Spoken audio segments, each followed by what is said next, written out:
নমস্কার প্রিয় দর্শক বন্ধু, আপনাদের সকলকে সম্পূর্ণ সোমাস কিচেনে স্বাগত জানাই। তা আজকে আমি আপনাদের জন্য বাড়িতেই কিভাবে দোকানের থেকেও ভালো দই বড়া বানাবেন সেটা রেসিপি তুলে ধরবো। তার জন্য এখানে আমি 500 গ্রাম বিউলির ডাল 6 ঘন্টা ভিজিয়ে জল ঝরিয়ে নিয়েছি। এবার ডালগুলোকে আমাকে একটা মিক্সারের সাহায্যে বেটে নিতে হবে। তো তার জন্য এখানে আমি ডালগুলোকে একটা মিক্সার জারে দিয়ে দিলাম। দিয়ে এবার এই ডালগুলোকে আমাকে মিহি একটা পেস্ট বানিয়ে নিতে হবে, ঠিক এই রকম, যেটা চামচে তুললে সহজেই দেখুন পড়ে যাচ্ছে না, এরকম একটা পেস্ট আমাকে বানিয়ে নিতে হবে। এবার এই ডাল বাটাটাকে আমাদের একটা বড় বাটির মধ্যে আলাদা করে ঢেলে নিতে হবে।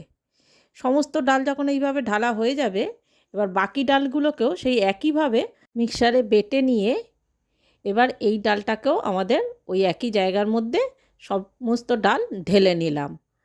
নিয়ে এবার এই ডাল বাটাটার মধ্যে 1 চামচ মৌরি, 1 চামচ জিরে আর হাফ চামচ নুন দিয়ে এবার ভালোভাবে চামচ দিয়ে এটাকে মেশাতে হবে।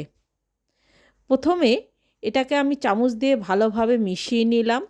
যখন খুব ভালোভাবে চামচ দিয়ে মেশানো হয়ে যাবে, তখন আবার এটাকে হাত দিয়ে ডালটাকে খুব ভালোভাবে আমাদের ফাটাতে হবে। যত ভালোভাবে ডালটাকে ফাটানো যাবে, তত ডালটা হালকা আর ফুলে উঠবে। খুব ভালোভাবে ফাটানো হয়ে গেলে আমি এখান থেকে একটুখানি ডাল নিয়ে একটা বাটির মধ্যে কিছুটা জল নিয়ে তার মধ্যে একটুখানি ডাল দিয়ে দেখব যে ডালটা দেখুন কীরকম ভাসছে জলে ডুবে না গিয়ে, তাহলে মনে করবেন আমাদের ফাটানোটা খুব ভালো হয়েছে। এবার গ্যাসে একটা কড়াই বসিয়ে 1 চামচ মৌরি, 1 চামচ জিরে, 1 চামচ ধনে আর 4-5টা শুকনো লঙ্কা দিয়ে হালকা করে ভেজে আমাদের দই বড়ার জন্য একটা গুঁড়ো মশলা বানিয়ে রাখতে হবে। তো এবারে গ্যাসের মধ্যে কড়াই বসিয়ে আমি পরিমাণ মতো রিফাইন তেল দিয়ে দিলাম। দিয়ে এবার সেই ডাল বাটাটা থেকে কিছুটা কিছুটা করে ডাল এরকম বড়ার মতো সাইজ করে আমাদের তেলের মধ্যে ছেড়ে দিতে হবে। এইভাবে এক এক করে আমাদের বড়ার আকারে তেলের মধ্যে ছেড়ে দেব ডাল বাটাটাকে। তো এই সময় গ্যাসের আঁচ একদম লো করা থাকবে, না হলে বড়াটা ওপর থেকে পুড়ে যাবে আর ভেতর থেকে ঠিক হবে না। সেই জন্য হালকা আঁচে বড়াগুলোকে আমাদের ভাজতে হবে। এইভাবে যখনই এক পিঠটা হালকা লাল হয়ে যাবে, তখনই আমরা বড়াগুলোকে আস্তে আস্তে করে উল্টে দেব। এক এক করে সমস্ত বড়া যখন এবার উল্টে দিয়েছি, দিয়ে এবার অপর পিঠটাও যখন এইরকম আমাদের হালকা করে ভাজা হয়ে যাবে, এটা খুব লাল করতে হবে না, যখনই দেখবেন এরকম হালকা বাদামি কালার চলে এসেছে, তখনই একটা ছাঁকনির সাহায্যে আমাদের এবার বড়াগুলোকে তুলে নিতে হবে। বড়াগুলোকে তুলে আমরা একটা প্লেটের মধ্যে রেখে দিলাম। আবার বাকি বড়াগুলোকেও একইভাবে তুলে আমরা ওই প্লেটের মধ্যে রেখে দেব। দিয়ে এবার ওই তেলের মধ্যেই আবার আমাদের বাকি ডাল থেকে ওই রকম বড়ার সাইজে ডালগুলোকে এইরকম কড়ার মধ্যে ফের দিয়ে দিতে হবে। সমস্ত ডাল যখন দেয়া হয়ে যাবে, এইভাবেই আমরা ফের একই আগের মতো করেই ডালের বড়াগুলোকে ভেজে নিতে হবে। তো বন্ধুরা, আপনাদের যদি আমার এই রেসিপিটি ভালো লেগে থাকে, তাহলে অবশ্যই আমার চ্যানেলটি সাবস্ক্রাইব করে একটা লাইক দিয়ে আমার পাশে থাকবেন। আর অবশ্যই কমেন্ট করে জানাবেন আপনাদের এই রেসিপিটি কেমন লাগলো। তাহলে এইভাবে দেখুন সমস্ত বড়া আমার ভাজা হয়ে গেছে। এবার একটা বাটির মধ্যে 1 লিটারের মতো জল নিয়েছি, নিয়ে তাতে 1 চামচ নুন আর 1 চামচ চিনি দিয়ে ভালো করে জলটার মধ্যে এবার এগুলোকে আমাদের মিশিয়ে নিতে হবে। নুন চিনি ভালোভাবে মেশানো হয়ে গেলে এবার সেই ভাজা বড়াগুলোকে আমাদের এই জলের মধ্যে অন্তত 20 থেকে 25 মিনিট ভিজিয়ে রাখতে হবে। এইভাবে একটা চামচের সাহায্যে একটু চেপে চেপে বড়াগুলোকে ভিজিয়ে রাখলাম। তো অন্যদিকে ততক্ষণ আমি একটা দইয়ের ব্যাটার রেডি করব। তার জন্য এখানে আমি 500 দই নিয়েছি, টক দই। তার মধ্যে 2 চামচ চিনি আর হাফ চামচের মতো নুন দিয়ে দইটাকে আমাদের খুব ভালোভাবে ফাটাতে হবে। ঠিক এই রকম একটা থিকনেসে আমাদের দইয়ের ব্যাটারটাকে বানিয়ে রেখে দিলাম।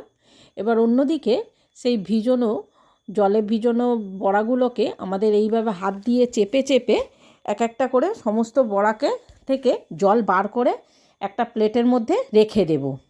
সমস্ত জল যখন সমস্ত বড়া থেকে বার করা হয়ে যাবে, এবারে এই বড়াগুলোকে আমাদের সেই দইয়ের ব্যাটারের মধ্যে ডুবিয়ে দিতে হবে। এরকম ডুবিয়ে দিয়ে অন্তত আমাকে 5 মিনিট দইয়ের ব্যাটারের মধ্যে দইয়ের বড়াগুলোকে রেখে দিতে হবে। তো 5 মিনিট আমি এখানে বড়াগুলোকে দইয়ের মধ্যে ভিজিয়ে রেখে দিলাম। দিয়ে অন্যদিকে দই বড়া রেডি করার জন্য আমি এখানে কিছু উপকরণ নিয়েছি। যেমন এখানে তেঁতুলের টক মিষ্টি চাটনি, যেটা আমি নিজে বাড়িতে বানিয়েছি। এখানে সেই ভাজা জিরে মৌরি গুঁড়োটা নিয়েছি, বিট নুন, ধনে পাতা কুচো নিয়েছি কিছুটা, চাট মশলা আর কিছুটা ঝুরি ভাজা নিয়েছি। এবার একটা প্লেটের মধ্যে আমার সেই ভিজানো দই বড়াগুলোকে এক এক করে এবার আমি প্লেটের মধ্যে সাজিয়ে দেব। এরকম একটা একটা করে এবার সমস্ত দই বড়া প্লেটের মধ্যে রেখে এবার ওপর থেকে আমাকে সেই দইয়ের ব্যাটারটাকে এর মধ্যে ছড়িয়ে দিতে হবে। এবার এক এক করে সমস্ত বড়ার মধ্যে এবার আমরা দইগুলোকে এইভাবে দিয়ে এবার ওপর থেকে এবার আমি সেই তেঁতুলের চাটনিগুলোকে দিয়ে দেব। তেঁতুলের চাটনিগুলো এইভাবে সমস্ত বড়ার মধ্যে দেওয়া হয়ে গেলে এবার ওপর থেকে কিছুটা বিট নুন নিয়ে সমস্ত দিকে ছড়িয়ে দেব। এবার সেই ভাজা গুঁড়ো মশলাটা নিয়ে ছড়িয়ে দিলাম। এবারে চাট মশলাটা নিয়ে আবার ওপর থেকে কিছুটা ছড়িয়ে দিলাম। এবার ঝুরি ভাজাটা দিয়ে